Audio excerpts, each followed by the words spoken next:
Hai, Assalamualaikum warahmatullahi wabarakatuh. Ayunda Haha di sini. Udah sampai nih kayaknya, udah kelihatan. Masya Allah. Wow.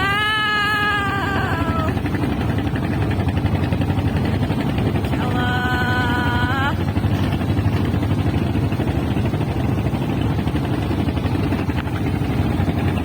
Wow, Masya Allah.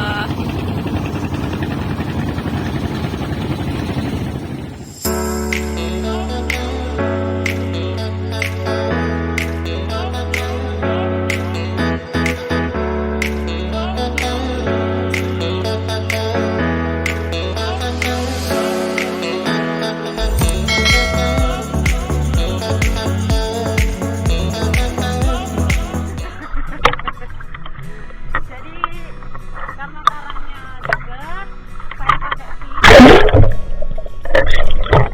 itu berpotensi merusak karang juga. Jadi kita jangan sembarangan megang, jangan sembarangan. Apa ini pin bahaya? Setahu sih memang pin bahaya kalau kena karang, karena karangnya bisa rusak. Iya bisa. Jadi nanti snorkeling di sini spotnya hanya satu titik, yaitu ikan nemo. Jadi yang belum foto usahakan jangan di belakang orang yang foto, karena nanti backgroundnya kaki semua. Jadi nanti kalau turun semua usahakan main di kapal samping kapal buat jalan-jalan di sini ya, di area tempat snorkeling. Jadi yang nanti mau foto satu-satu bisa di tempat ya. Tempatnya di mana, Mas? Nih, Yang paling putihnya. ada pelampungnya itu ya? Ya. Oke. Sebelumnya saya ingin mengucapkan terima kasih kepada kamu yang sudah kembali lagi ke channel saya. Masih tentang Karimun Jawa. Kali ini saya akan berbagi informasi tentang hal yang perlu kamu ketahui sebelum snorkeling. Beberapa cuplikan video yang tadi adalah salah satu pesan ataupun informasi yang perlu teman-teman ingat dengan baik-baik. Semua demi keamanan, kenyamanan, dan juga kelangsungan hidup tempat wisata yang kita kunjungi. Selanjutnya, izinkan saya memberikan informasi tambahan ataupun pesan-pesan yang lain menurut sepengetahuan saya ataupun menurut opini saya. Jadi, video kali ini murni dari pendapat saya berdasarkan ilmu yang pernah saya ketahui di masa yang lalu. Jadi, simak terus ya. Yang pertama, sesuai dengan cuplikan video di awal, yaitu ketika saya berenang di laut, di situ saya mengatakan agar hati-hati dengan fin ataupun kaki katak yang kamu gunakan. Karena itu bisa berpotensi untuk merusak terumbu karang apabila kita tidak berhati-hati. Sebagai informasi bahwa terumbu karang itu membutuhkan waktu 1 tahun untuk bisa tumbuh sepanjang 1 cm. Jadi bisa kebayangkan betapa mirisnya ketika kita tidak berhati-hati dalam menggunakan alat.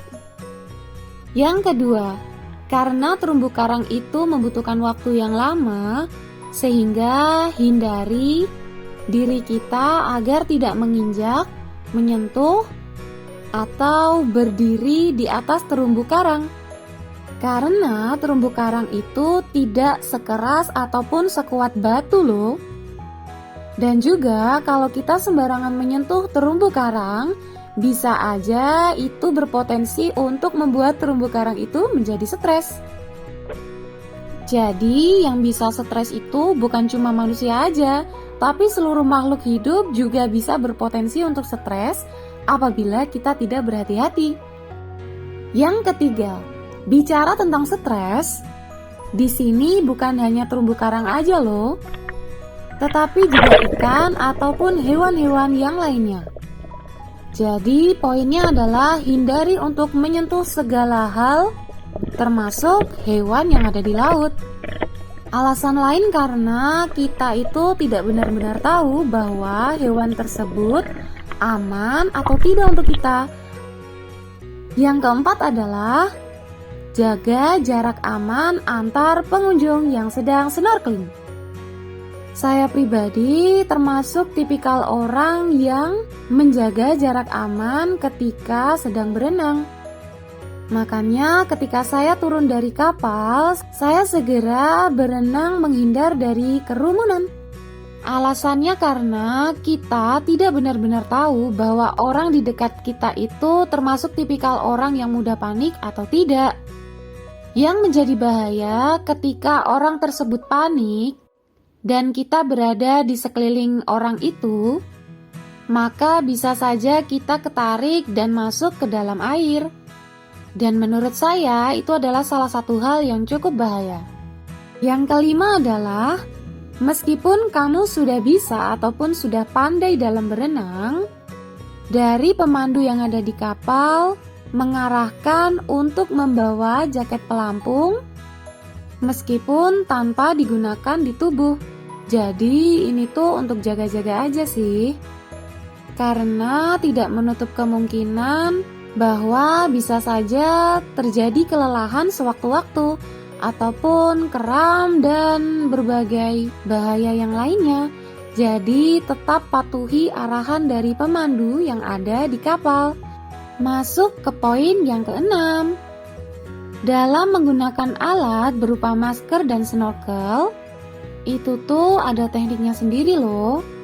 Jadi kalau kamu merasa belum terlalu mahir dalam menggunakan alat itu, saran saya sih, kamu bisa membawa kacamata renang yang biasa kamu gunakan. Saya kemarin sempat menggunakan kacamata renang saya ketika berada di spot snorkeling yang pertama. Alasannya karena saya melihat gelombang yang saat itu cukup terasa. Dan juga untuk penyesuaian diri saya ketika pertama kali turun ke laut. Nah, ketika di spot snorkeling yang kedua, saya telah menggunakan masker dan juga snorkel karena memang gelombang saat itu tenang banget dan menurut saya ini cukup aman untuk diri saya ketika saya menggunakan kedua alat tersebut, yaitu masker dan juga snorkel. Kata Mas yang nganterin ini, kenapa di sini tenang? Karena kita ketutup sama pulau. Jadi lebih tenang gelombangnya. Kalau yang pertama tadi, wung, karena agak lepas dan jauh dari pulau. Jadi ombaknya ulala. Kalau ini ombaknya sangat bersahabat. Iya. Ombak masuk hidung. Oh iya. Ini enak banget ya. Lama kan kita tadi di sini. Kalau yang di sana tadi bentar banget. Yang ketujuh, perlu juga diperhatikan untuk kamu yang berenang saat snorkeling, yaitu agar selalu berenang di sekitar kapal yang kamu tunggangi. Jangan sampai terlalu jauh ataupun jadi disorientasi karena saking asiknya snorkeling lihat terumbu karang. Jadi saat snorkeling pun kita harus tetap waspada untuk berenang di sekitar kapal. Caranya yaitu dengan melihat ataupun mengintip dari lensa masker ke arah kapal yang sedang diparkir. Contohnya seperti video yang ini nih.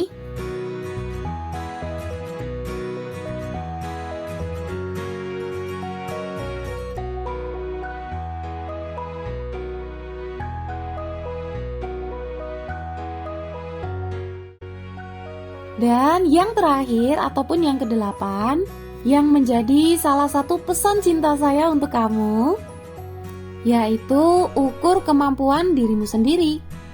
Karena hanya kamu yang tahu sejauh mana kemampuan kamu bisa berenang ataupun dalam hal manajemen kepanikan dirimu sendiri.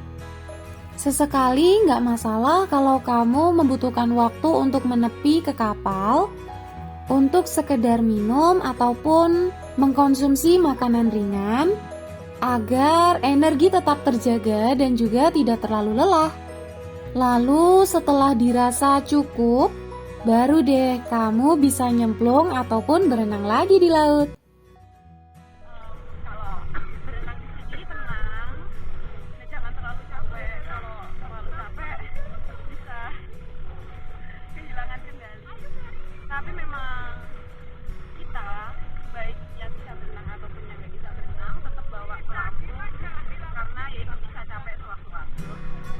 Oke, itu tadi adalah beberapa pesan cinta saya untuk kamu yang sudah menyaksikan video saya tentang snorkeling kali ini.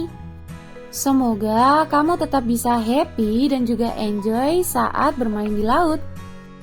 Tentu saja dengan memperhatikan keselamatan diri, orang di sekitar kita, dan juga kelestarian lingkungan yang kita kunjungi.